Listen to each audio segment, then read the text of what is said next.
Sobre esta diferencia debe fundarse la interculturalidad en general y la educación intercultural bilingüe o bilingüe intercultural en especial, no sobre la desigualdad.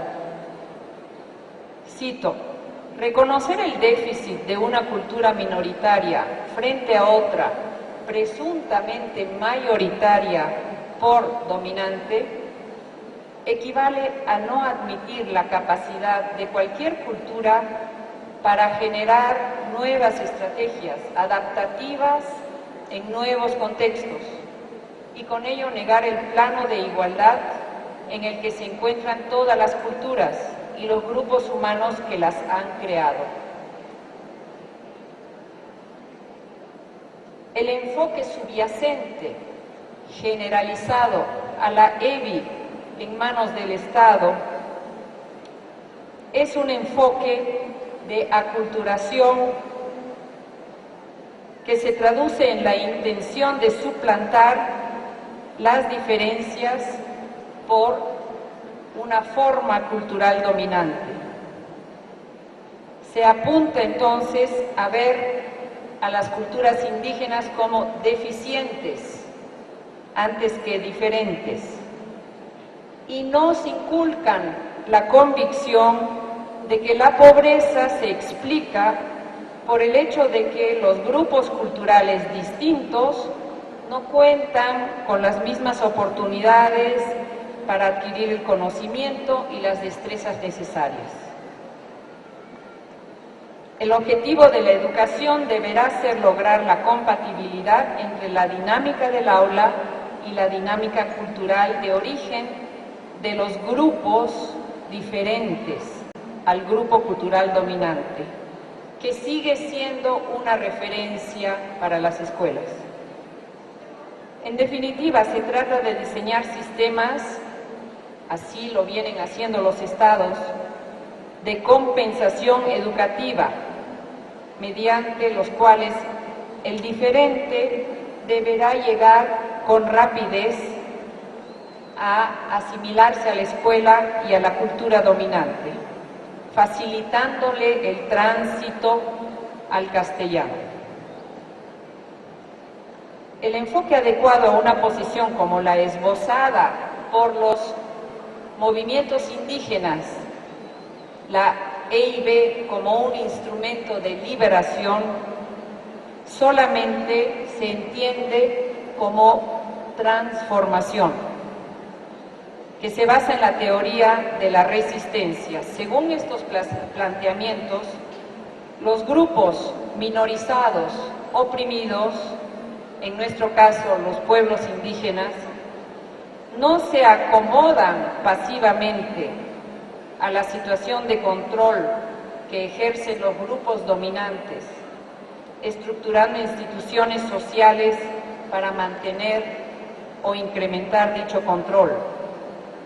Lo que hacen los grupos oprimidos, en este caso los pueblos originarios, es más bien oponerse y luchar por el control de los recursos de poder, riqueza y prestigio que existen en la sociedad.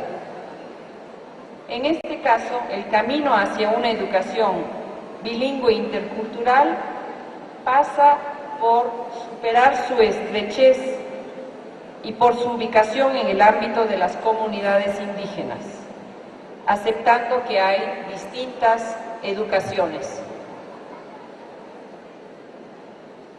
Se ha evidenciado cómo el tratamiento de las lenguas indígenas en aulas andinas peruanas se rige por moldes del castellano, en cuanto a géneros discursivos, patrones de escritura, noción de estándar, usos societales, y de esta manera se mantiene la condición de las lenguas andinas de lenguas subordinadas. Hay evidencias de que el tratamiento de lenguas indígenas en el aula se basa en una traducción, o también llamada contextualización, que demuestra que nuestro referente es siempre el castellano y que las lenguas indígenas no tienen para tal fin valor ni vida propia en la escuela. También es de conocimiento generalizado que la enseñanza de lenguas indígenas se apoya en una didáctica de amplia difusión y aceptación en nuestras escuelas, a saber, la memorización y la copia.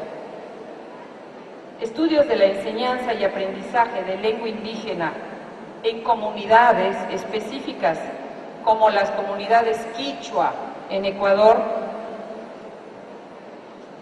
revelan la tendencia de que se siguen utilizando métodos tradicionales de memorización y copia, listas de vocabularios, traducción, lectura mecánica, abstracta gramática, tendencia común no solamente a la enseñanza del quichua en Ecuador y del quechua en Perú y también en Bolivia, sino común a la enseñanza de lenguas indígenas, fíjense ustedes, en todo el continente americano, aún en Estados Unidos y Canadá.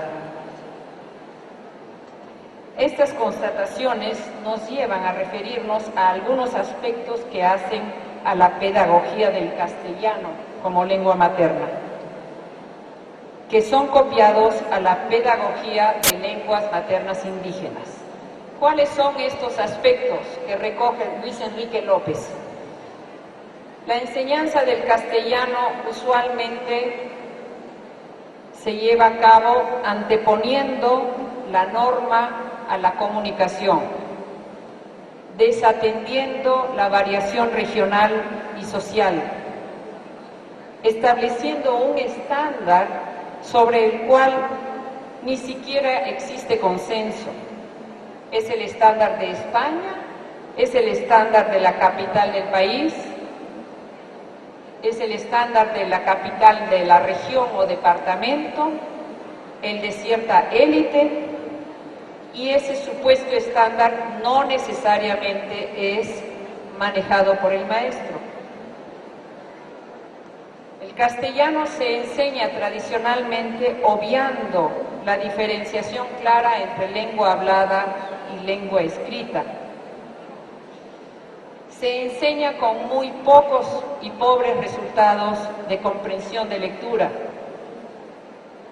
y con muy reducida competencia en redacción creativa o producción de textos escritos.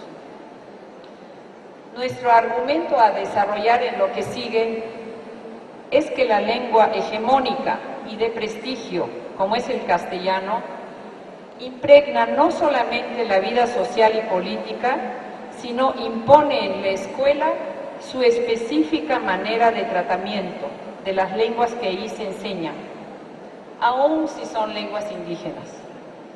La enseñanza de lenguas indígenas se rige por una racionalidad que hay detrás de la enseñanza del castellano, en la asignatura o en el curso de lenguaje. La dominación o imposición del castellano se extiende a la dominación o imposición de la enseñanza.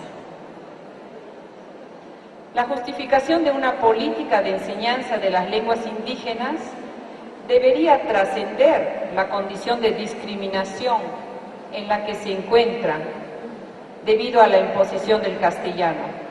Cuando mínimo, enseñando lenguas indígenas en la escuela, deberíamos estar apuntando a una revitalización o a un desarrollo o mantenimiento de estas lenguas. Para ello es urgente trascender el empeño técnico-didáctico de la enseñanza y avanzar hacia enfoques autónomos que a su vez exigen conocimientos lingüísticos y filosóficos de las lenguas indígenas, que probablemente aún no estén a disposición de la educación.